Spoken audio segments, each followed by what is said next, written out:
বলতেছি। 1 নম্বর প্রশ্ন, নামাজের মধ্যে সূরা ফাতিহার শেষে জোরে আমিন বলা যাবে কিনা? 1 নম্বর কথা হচ্ছে, আমিন শব্দটি কোরআন শরীফের আয়াত না। সূরা ফাতিহার সাথে আমিন শব্দটি আছে নাকি? কোরআন শরীফে আছে? নাই। আজকে বাসায় কি খুলে দেখবেন যে ওয়ালা দলিন এরপরে আমিন শব্দটি আছে নাকি? আমি বলে গেলাম নাই, আপনারা প্রমাণ করে দেখেন আছে কিনা। কোরআন শরীফ শেষে সূরা ফাতিহার শেষে আমিন শব্দটি আছে? নাই। তা আমিন শব্দটি কি? এটা হাদিস। আমিন শব্দটি কি? হাদিসে আছে। এখন হাদিস কি নামাজের ভিতরে জোরে পড়া যায়? কথা বলেন না কেন? কেউ যদি বলে ক্বালা ক্বালা রাসূলুল্লাহ সাল্লাল্লাহু আলাইহি ওয়াসাল্লাম ইন্নামাল আমালু বিন্নিয়াত, কোরআন শরীফে শুনে গেছে না, কিন্তু এটা হাদিস। কেউ যদি এরকম বলে তাহলে নামাজ হবে? আত্তাহিয়াতু, তাশাহুদ, দুরূদ শরীফ, দোয়া মাসুরা, সানা নামাজে কি জোরে পড়া যায়? যায় না কেন? এটা হাদিস, এই জন্য। এটা কোরআন শরীফ আয়াত না। কেরাতুলে জোরে পড়া যায় আর তাকবীর জোরে বলা যায়। তো 1 নম্বর কথা হচ্ছে, আমিন শব্দটি কোরআনের আয়াত না, এই জন্য উচ্চ আওয়াজে পড়া যাবে না। আর 2 নম্বর কথা হচ্ছে, এটা হাদিস, এটা দোয়া। আমিন শব্দটি কি আল্লাহ কবুল করে? দোয়া, হাদিস। তাই হাদিস তো আর জোরে বলা যায় না। এখন আমিন শব্দটি কিভাবে বলবেন? আমিন শব্দটি জোরে বলবেন না আস্তে বলবেন? দলিল কি আছে? হাদিসে, সহিহ হাদিসে কি আছে? এটা আমরা জানতে চাই, ঠিক কিনা বলেন? খোলেন বুখারী শরীফ, প্রথম খণ্ড 108 পৃষ্ঠা। কত পৃষ্ঠা?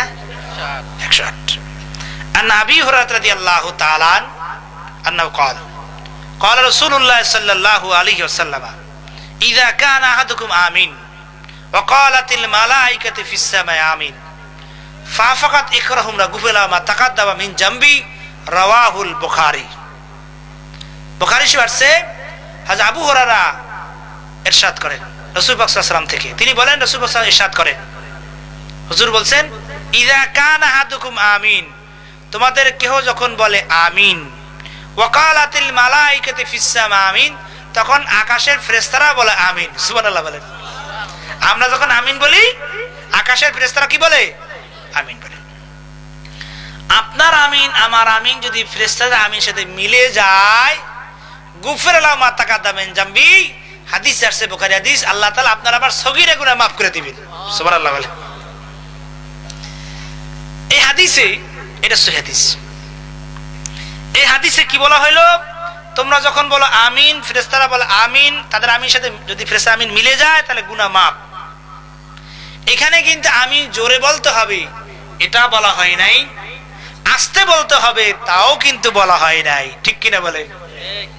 এখন আমি কেমনে বদুয়া দেই? জোরে বলবেন সহিহ হাদিসে নাই, আস্তে বলবেন এই হাদিসে নাই, তাহলে আমি কই যাই? এখন একটু ব্যাখ্যা দিতে হবে। এই হাদিসের ভিতরেই আমিন, এই হাদিসটার ভিতরেই আমিন জোরে বলতে হবে না আস্তে বলতে আর শিক্ষা আছে। দেখেন কেমনে শিক্ষাটা আছে। আমরা বলছি আমিন, ফেরেশতা বলছে আমিন, মিলে যাওয়ার বিষয়টা আল্লাহ ভালো জানেন। আমরা আমিন বলছি, ঠিক আছে, জোরে বললাম বা আস্তে বললাম, ফেরেশতা যে আমিন বলছে এটা আপনারা শুনছেন? ফেরেশতা যে আমিন বলে হাদিসে আছে, এটা আপনারা শুনছেন? তাহলে মিলে যাওয়া, মিলান তো যাবে না আল্লাহ যদি মিলাই দেয়, ঠিক কিনা? কারণ ফেরেশতা আমিন আমি শুনি নাই। এখন তাহলে আপনি আমিন কেমনে বলবেন? আমি যদি জোরে বলা দরকার বা জোরে বলতে হবে, জোরে বলা জরুরত, তাহলে নবীজি বলে দিতেন, ইজা কানা রাফা সাওতাও, তোমরা যখন আমিন বলবা তখন উচ্চ আওয়াজে বলো। কিন্তু এই হাদিসে উচ্চ আওয়াজের কথা বলা হয় নাই। আবার বলা হয় না যে খাফিজাবিয়া সাওতাও বা নিচু আওয়াজে বলে, এটা কিন্তু বলা হয় নাই। তাহলে হাদিসের শিক্ষা হচ্ছে কেমনে বলবেন, জোরে না আস্তে। হাদিসের দ্বিতীয় অংশ, আমরা বলছি আমিন, ফেরেশতারা বলছে আমিন। ফেরেশতারা আমিন বলছে জোরে উচ্চ আওয়াজে না অনুচ্চ আওয়াজে? কথা বলেন। ফেরেশতা যে আমিন বলছে আপনারা শুনছেন? ফেরেশতারা কোনো শব্দ করে আমিন কইছে? তাহলে আপনি এরকম আমিন বলবেন ফেরেশতাকে মতো, কোনো শব্দ হবে না, ঠিক আছে? এই হাদিসে ফেরেশতাকে মতো আমিন বলতে হবে, কোনো আওয়াজ হবে না। তাকে এটা হলো দৃষ্টি, এটা হলো আমার যুক্তি। এবার বাস্তবে যাইতে হবে, হাদিসে কি আছে, উচ্চ আওয়াজে না নিম্ন আওয়াজে, এটা আমি বলছি। এটা বুখারীর সহিহ হাদিস, এখানে জোরে বলা কথা নাই, আস্তে বলেন। আমি যুক্তি দিয়ে বুঝাইলাম ফেরেশতাকে মতো বলতে হবে। তা ফেরেশতার আওয়াজ কি উচ্চ আওয়াজে না নিম্ন আওয়াজে? মানে অনুচ্চ আওয়াজে, কোনো শব্দ শোনা গেছে না, শব্দ শোনা যায় নাই। আমরা আমিন আস্তে বলি, অনুচ্চ স্বরে বলি, শব্দ করে বলি না। আর আমরা হলো হানাফি মাযহাবের ফতোয়া অনুযায়ী। আমরা কোন মাযহাব মানি? হানাফি মাযহাবের ফতোয়া অনুযায়ী আমরা অনুচ্চ স্বরে বলি। তাহলে দলিল কই? দলিল দিতে হবে না?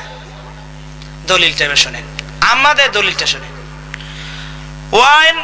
ওয়াইল ইবনে হুজুর রাদিয়াল্লাহু তাআলা আনহু আন্নাহু قال قال رسول الله صلى الله عليه وسلم يقولوا غير المغضوب عليهم ولا الضالين فقولوا آمين خفض بها صوته আল্লাহু আকবার বলেন। এটা হলো আমাদের দলিল। রাসূল পাক সাল্লাল্লাহু আলাইহি সাল্লামের সাহাবী ওয়াইল ইবনে হুজুর প্রিন্স সাহাবী, রাজার ছেলে, তিনি বলেন রাসূল পাক সাল্লাল্লাহু আলাইহি ওয়াসাল্লাম বলছেন ইয়াকুলু গায়রিল মাগদুবি আলাইহিম ওয়ালাদ-দাল্লিন, ইমাম সাহেব যখন বলে গায়রিল মাগদুবি আলাইহিম ওয়ালাদ-দাল্লিন ফাকুলু, তোমরা বলো আমিন খাফাজা বিয়া সাউতাহু, খাফাজা মানে গোপন করে বলা, সাউতাহু আওয়াজ, তোমার আওয়াজকে তুমি গোপন করে বলো, অনুচ্চ স্বরে বলো, কোনো শব্দ হবে না। এটা আমাদের দলিল। তাহলে আমরা যে আমিন বলবো, কোনো শব্দ হবে? কোনো শব্দ হবে? তাহলে এইটা হলো আমাদের হানাফি মাযহাবের দলিল এবং ফতোয়া। শুধু আমরা হানাফি মাযহাব অনুযায়ী আমিন অনুচ্চ স্বরে বলি, কোনো শব্দ হবে। ইমাম আবু হানিফা বলছেন আমিন বলার ভিতরে দুইটা সুন্নত। কয়টা সুন্নত?